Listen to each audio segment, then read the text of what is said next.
किसान साथियों, नमस्कार।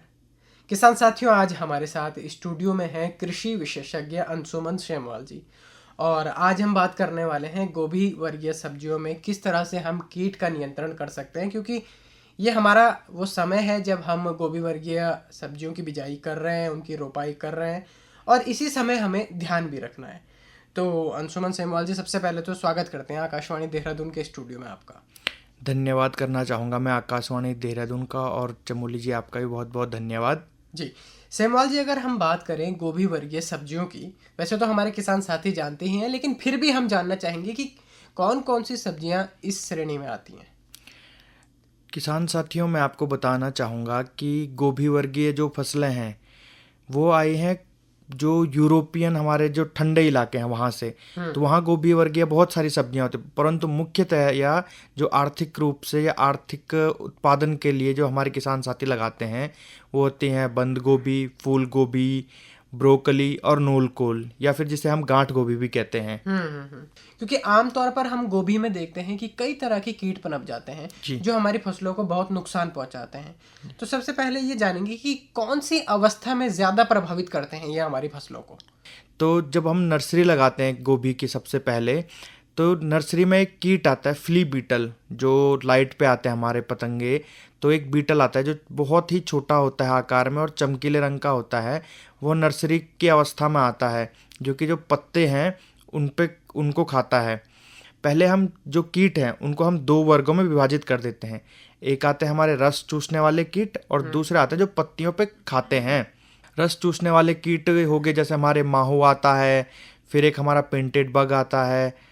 और जो पत्तियों को खाते हैं, पत्तियों से उनके साइज हो गया, रंग रूप हो गया, जो मार्केट में जो उनकी यील्ड होगी, मार्केट में उसका जो दाम निर्धारित होगा वो गोभी के रंग रूप और आकार से ही निर्धारित होता है।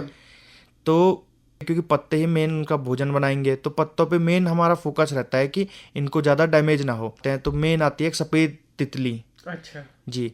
और एक आता है हमारा डायमंड बैक मॉथ आता है, कैबेज सेमी लूपर करके आता है जो कि लूप बनाता है, सीड्स के साइज का हरे रंग का होता है। और ऐसे ही जो बंद गोभी होती है हमारे, उसका जो हमारा हेड होता है तो उस हेड पे बोर करता है, तो इसलिए उसका नाम है कैबेज हेड बोरर है। मकड़ी के जाले नुमा आकार बना देता है पत्तों के बीच, और फिर उसके बाद पत्तियों पे भक्षण करता है, तो इसलिए हम उस जो कीट है उसको हम लीफ वेबर कहते हैं। जी। अच्छा सेमवाल जी, अगर हम लक्षणों की बात करें तो किस तरह से हमारे किसान साथी पहचाने कि हमारी फसलों में अब कीट लगने लगा है। दो प्रकार के कीट होते हैं, रस चूसने वाले और पत्तियों पे भक्षण करने वाले। तो जो रस चूसने वाले हैं उनमें मेन होता है हमारा कैबेज एफिड, या माहू या तैला भी कहते हैं इसको। यह क्या करता है कि जो हमारे जितने भी पत्तियां हमारा भोजन बनाती हैं और फ्लोएम से वो बाकी के भागों में जाता है, तो ये जो कीट है यह क्या करता है कि अपने जो इसके दांत होते हैं उनको पत्ती में चुभा के उसका उसका उसका जो रस होता है फ्लोएम से जो हमारा खाना बना है उस पर भक्षण करता है, जिससे पौधे का विकास सही नहीं हो पाता है और पौधे की जो पत्तियां हैं वो मुड़ने लगती हैं अंदर की ओर। अच्छा। और जब इनकी संख्या ज़्यादा होती है तो इसके ऊपर एक सफ़ेद पाउडर नुमा एक कोटिंग रहती है, आसानी से हमें कहीं भी दिख सकती है। तो ऐसे हम एफिड की पहचान कर सकते हैं। इससे क्या होगा कि हमारा फल का आकार सही नहीं बनेगा। दूसरा जो मैंने सफ़ेद तितली बताई थी, तितली के 4 पंख होंगे, 2 ऊपर और 2 नीचे। जो इसके ऊपर के पंख होंगे उसमें क्या होगा कि 2 काले रंग के काले धब्बे होंगे, डॉट डॉट होंगे। तो किसान साथी, आप इससे पहचान कर सकते हो। यह तितली क्या करती है कि पत्ते के निचली सतह पर अंडे दे देती है पीले रंग के, कम से कम 40 से 50 अंडे। और जब इससे लार्वा निकलते हैं बहुत ज़्यादा पत्तियों को खाना शुरू कर देते हैं, और पत्ती में एक स्केलेनोटाइज्ड, मतलब जैसे कंकाल होता है कि क्लोरोफिल को खा लेंगे लेकिन जो डंठल होंगे पत्ती के उनको छोड़ देंगे, तो पत्ती एक कंकाल नुमा बन जाती है। यह इसकी पहचान है। दूसरा आता है डायमंड बैक मॉथ। यह डायमंड इसलिए है क्योंकि जब ये जो मौत है ये रात को आती है, दिन में भी कई बार देखी जाती है, तो जब ये अपने पंख को फोल्ड करती है तो एक हीरे के नुमा संरचना बनती है। वो बहुत छोटी होती है, 15 से 20 mm इसका आकार है, और इतना ही इसका लार्वा भी रहता है। यह लार्वा जो हमारा जो फूल गोभी है उसके पत्तियों पे भक्षण करता है और गोल गोल राउंड नुमा आपको कट करके, जैसे किसी ने कैंची से काटा ऐसे लगता है। फिर तीसरा जो कीट है कैबेज हेड बोरर। तो जो कैबेज हेड बोरर है यह क्या करता है कि बाहर से धीरे धीरे पहली पत्ती को खाएगा, दूसरी पत्ती, फिर एक छेदनुमा आकृति बना देगा। बाहर से आपको लगेगा कि आपका जो जो बंद गोभी है वह एकदम स्वस्थ है और मार्केट में बेचने लायक है, परंतु जब उसको कट करते हैं तो उसके अंदर एक छेदनुमा आकृति रहती है और यह अपना एक्सक्रीटा, जो इसका अपशिष्ट पदार्थ है, या उसको वहीं छोड़ देता है, जिससे इसमें बैक्टीरिया फंगस उत्पन्न होने लगते हैं। जी, आपने लक्षणों का काफ़ी विस्तार से बताया। अच्छा सेमवाल जी, अगर हम बात करें कि कुछ सावधानियां हैं जिनको रखकर हम अपनी फसलों को बचा सकते हैं। जी, हमारे किसान साथी नर्सरी लगा रहे होंगे तो सबसे पहले हमें सावधानी यह लेनी चाहिए कि जो भी हम बीज का जो विक्रय करें वह कीट के प्रति प्रतिरोधी क्षमता रखता हो। कोशिश करें कि कृषि विभाग से या फिर नज़दीकी किसी भी कृषि सेवा केंद्र से, कृषि विज्ञान केंद्र से अच्छा बीज लें जिसमें कि कीट प्रतिरोधक क्षमता हो। पहला ये होता है। दूसरा होता है कि जब हम कोई भी बीज लगाते हैं परंतु बीज को ज़रूर उपचार करें, क्योंकि बीज से भी काफ़ी सारे जो कीट हैं वो नियंत्रित हो जाते हैं।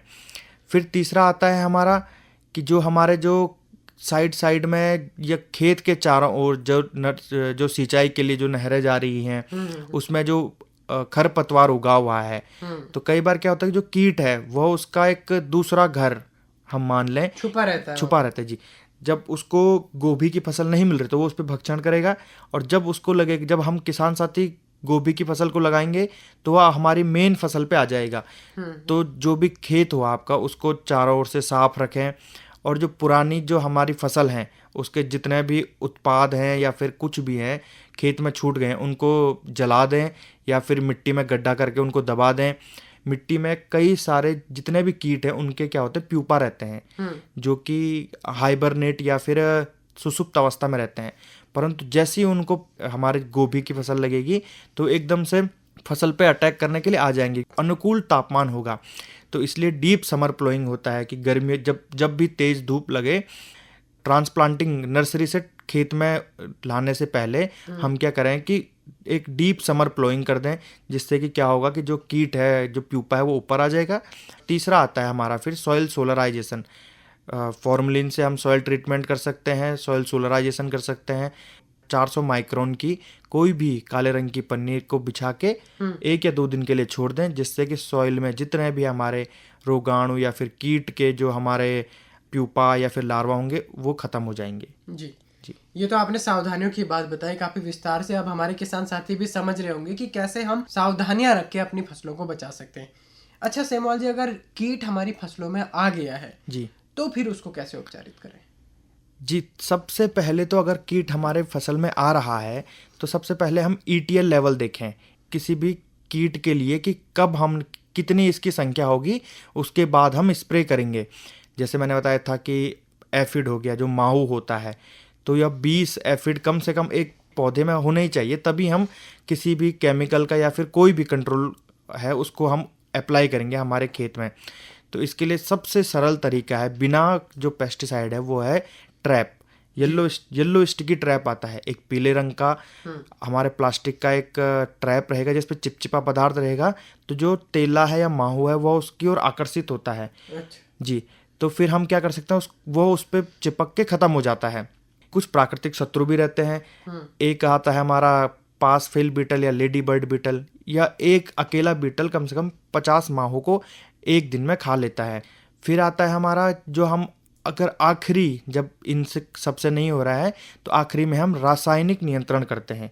इसके लिए कुछ रासायनिक उत्पाद हैं, जैसे कि हो गया एसिफेट हो गया, थायोमिथैक्साम हो गया, और भी मार्केट में बहुत सारी दवाइयाँ मिलती हैं जिससे कि हम तेला को नियंत्रित कर सकते हैं, माहू को नियंत्रित कर सकते हैं। जैसे मैंने बताया था गोभी की तितली हो गई, डायमंड बैक मॉथ हो गया, हेल्युला अंडालिस है, या फिर कैबेज हेड बोरर है और कैबेज सेमी लूपर है।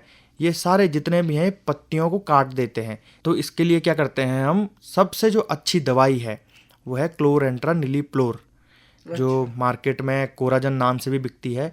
यह 0.25 ml 1 लीटर में मिला के हम इसका छिड़काव कर सकते हैं। यह तो रासायनिक नियंत्रण हो गया। इससे पहले जैसे मैंने आपको बताया था कि जो ये तितली है यह अपने अंडे कहाँ देती है, पत्ती की निचली सतह पे देती है, और इसके अंडे काफ़ी बड़े होते हैं आकार में। तो हम क्या कर सकते हैं कि जो जैसे जैसे हमें अंडे दिख रहे हैं वैसे उन पत्तों को काट के हम इनको मिट्टी में दबा दें। जैसे मैंने बताया था डायमंड बैक मॉथ है, तो ये मॉथ है, रात्रि को आती है, तो हम इसके लिए लाइट ट्रैप लगा सकते हैं। तो रात को खेतों में सोलर लाइट ट्रैप लगा दिया जिससे उसमें मर के तितली ख़त्म हो जाए। बाकी जो कैबेज सेमीलूपर है, इस पे क्या है कि निमेटोड अटैक करते हैं, मरमथिड निमेटोड, या इसके बायोलॉजिकल कंट्रोल जैविक शत्रु हैं जी। फिर जो पायरस ब्रेसिकी, जो मैंने सफ़ेद तितली बताया था, इसका एक शत्रु है कोटेशिया ग्लोमेराटा। बहुत छोटा सा एक हमारा वाष्प होता है, ततैया होता है, वो इसके जो लार्वा है उसके अंदर अपने अंडे देता है। अच्छा, अगर छिड़काव हमारे किसान साथी रसायनों का कर रहे हैं तो चलते चलते ये भी आपसे जानेंगे कि किन सावधानियों का फिर हमें ध्यान रखना है। जी, किसान साथ आपको बताना चाहूँगा कि जब आप कभी भी रसायनों का छिड़काव करें तो हाथों में ग्लव्स पहने, मुंह पे मास्क लगाएं। अगर कोई किसान साथी धूम्रपान करता है, जब आप छिड़काव कर रहे हैं उस दौरान धूम्रपान न करें, क्योंकि एक तरफ तो आप धूम्रपान कर रहे हो, दूसरी तरफ आप छिड़काव कर रहे हो, तो जो हमारे फेफड़े हैं वहाँ तक ऑक्सीजन नहीं पहुँच पाती है। और छिड़काव करने के पश्चात साबुन से हाथ को अच्छी तरह से धो लें। कोशिश करें कि पूरे शरीर को साबुन से धोया जाए। और जो हमारी जो मिट्टी है, अगर छिड़काव एक पौधे पे किया जा रहा है, कीट के लिए किया जा रहा है, तो मिट्टी में छिड़काव ना करें। और जो विश्वविद्यालयों के द्वारा जितने भी रिकमेंडेड जो डोजेज हैं उसी के अकॉर्डिंग छिड़काव करें। कृषि विज्ञान केंद्र ने जो डोज बताई है या फिर जो दवाई के जो लेवल पे लिखा गया है उसके अकॉर्डिंग छिड़काव करें। और कोशिश करें जिस दवाई के पीछे लाल रंग का ट्रायंगल बना हो, लाल रंग का त्रिभुज बना हो, उसको कम से कम उपयोग करें, क्योंकि वो पर्यावरण के साथ साथ आपके लिए भी हानिकारक है जी। इसके अलावा अगर कोई फसलें हमारी तैयार हैं और बाजार में हम उनको बेचने जा रहे हैं तो उस समय छिड़काव हमें बिल्कुल भी नहीं करना है। जी जी, यह आपने बहुत अच्छी बात बताई। किसान साथियों, कोई भी फसल है, सब्जी है या फिर जो फल फूल हैं, जब हम हार्वेस्ट करने वाले होते हैं तो उससे 2 हफ्ते पहले हमें छिड़काव बंद कर देना चाहिए, क्योंकि किसी भी रसायन का एक वेटिंग पीरियड होता है, जैसे कि वो उस फसल पे कितनी देर रुकता है। जी, तो अंशुमन जी, आज आप हमारे स्टूडियो में आए और बहुत ही महत्वपूर्ण जानकारी आपने हमारे किसान साथियों तक पहुंचाई। स्टूडियोज में आने के लिए आपका बहुत बहुत आभार। धन्यवाद। धन्यवाद।